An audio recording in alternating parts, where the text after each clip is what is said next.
Bonjour, dans ce tutoriel, je vais vous montrer comment animer une carte. Une carte de Noël, une carte du jour de l'an, enfin toutes les cartes que vous voudrez.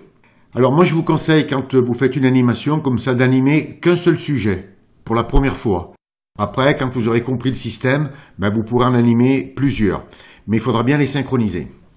Vous pourrez l'envoyer par Internet, vous pourrez la poser sur les réseaux sociaux, style Facebook, Twitter et autres. Et ça fonctionnera bien. Et je vous montrerai comment l'enregistrer. On va le faire clignoter et on va lui donner un petit mouvement. Alors voilà comment ça fonctionne. Il faut tout d'abord créer votre image. Vous voyez, moi j'ai créé une image là, et à droite j'ai tous mes calques. Donc j'ai le PSD. Ce qu'il faut que vous fassiez, en fonction de l'objet que vous voulez animer, il faut fermer le petit œil. Alors moi dans le cas présent, je vais faire clignoter l'étoile polaire et les petites étoiles blanches. Donc je ferme le petit œil là. Je conserve mon image ouverte, comme ça, et vous l'enregistrez en JPEG et en PSD. C'est-à-dire le PSD, vous conservez tous vos calques, et le JPEG, vous aurez une image aplatie. Voilà, et vous ouvrez votre image JPEG. Donc voilà, vous devez vous retrouver comme ça. Une image, à droite un calque avec le cadenas. Vous la déverrouillez en cliquant sur le petit cadenas. Vous revenez sur l'onglet là en haut, et vous cliquez pour réouvrir votre image PSD. Vous activez le calque de l'objet que vous voulez animer. Vous enfoncez la touche CTRL-C. Vous venez sur l'onglet en haut là. Vous cliquez pour ouvrir votre image et vous enfoncez la touche CTRL plus V. Et votre objet se pose sur votre image. Donc vous devez vous retrouver avec un arrière-plan et l'image que vous venez d'importer. Et vous la dupliquez. CTRL plus J. Ça fait deux images. Vous venez en haut, là, sur la barre des menus, sur Fenêtre, vous cliquez, et là, vous allez ouvrir Montage. Vous cliquez sur Montage. Et vous voyez, c'est marqué Créer un montage vidéo. Si par exemple, c'est marqué Créer une animation d'image, vous cliquez bien sur Créer un montage vidéo, et vous cliquez. Et vous venez cliquer dessus, là. Vous faites un clic gauche. Voilà, ça vous ouvre vos calques. Donc, vous voyez, on a le premier calque en haut de la pile qui est en surimpression, et là, il est en surimpression puisqu'il est entouré d'un cadre blanc. Vous venez au bout ici, là. Vous faites un clic gauche et vous le réduisez.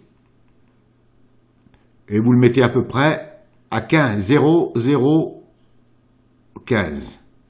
Vous prenez le second, vous faites pareil. Vous le calibrez. Et vous allez le déplacer. Vous faites un clic gauche dessus et vous le déplacez.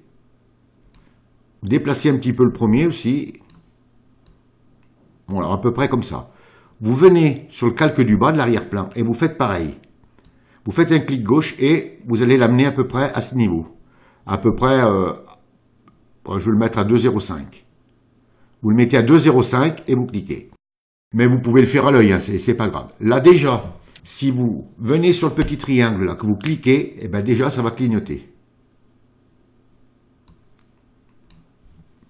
Voilà, déjà ça clignote. Alors bon, jusque là, vous voyez, si je ferme. Alors, si vous voulez la garder comme ça, juste clignoter, c'est très bien. Mais moi, je vais vous faire mettre des petits effets dessus. Donc, on va l'arrêter. Donc, vous venez sur le premier, là. Vous cliquez pour le mettre en surimpression.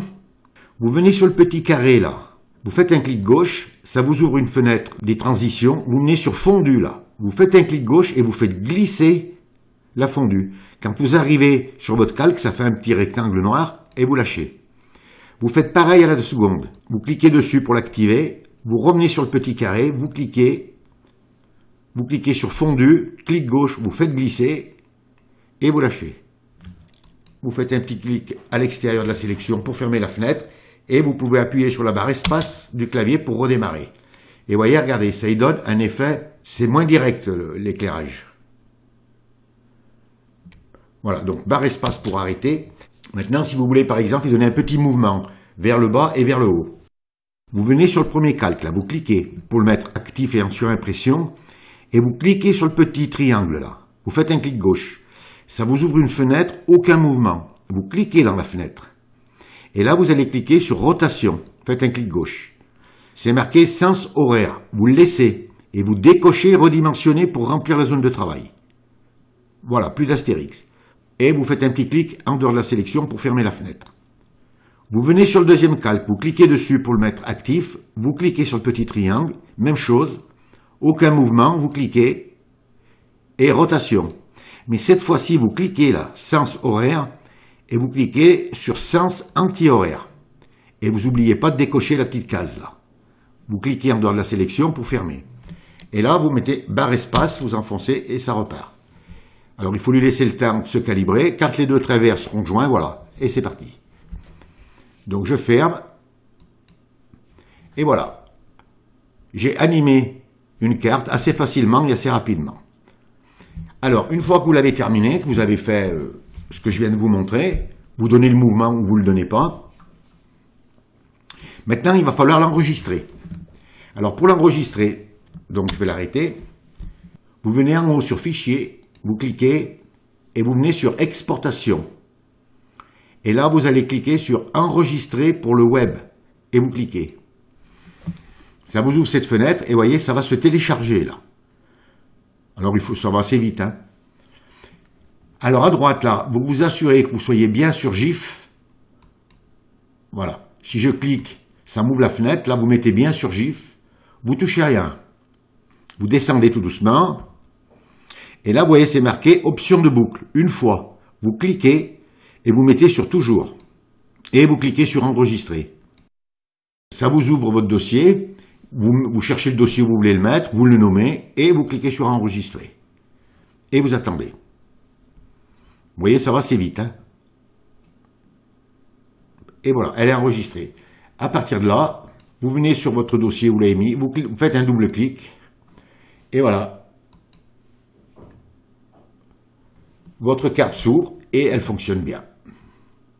Et à partir de là, vous pouvez l'envoyer sur Internet comme vous voulez. Voilà, une fois de plus, vous allez pouvoir réaliser de belles cartes de Noël et épater encore une fois de plus tous vos amis. Prenez votre temps pour le faire, essayez d'animer d'autres sujets, enfin, soyez un peu curieux, manipulez, vous pouvez toujours recommencer, c'est pas un problème. Eh bien, régalez-vous et réalisez de belles choses. Ce tutoriel est terminé. Si vous avez aimé, vous cliquez sur j'aime.